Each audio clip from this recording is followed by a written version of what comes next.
ha jing do jing kerman ha jing ko kapop ba jing pen re hen ray jing I chong me ka shem yang ha do bayang me pen kala kumno ngalaban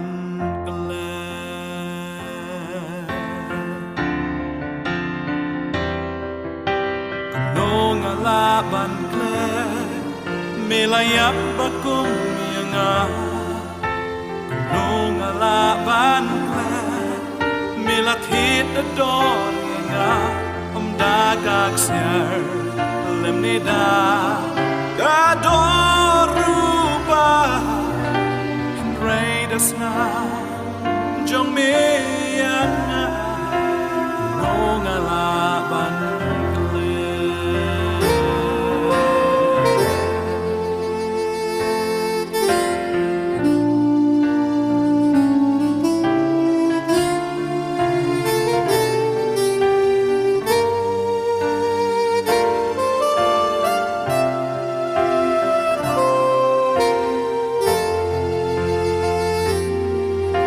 jing do hang ta mi la prta la pen re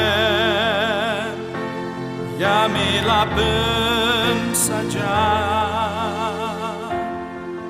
la shon ya me na mar ki pop jonga hatu ba ya me la pen shipa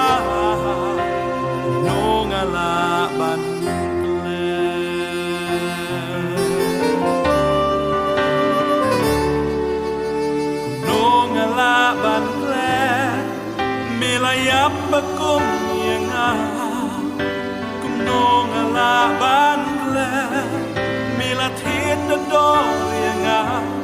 dagak siar lemnida adoruba na jong me yanga nong laban klet dono chonga kapan ma chonga kija kabayan me ngaken mau nong laban klet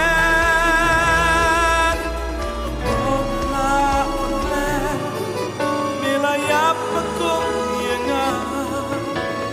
nong laban klet melathit ador yanga dagak siar lemnida o kadoruba raidasna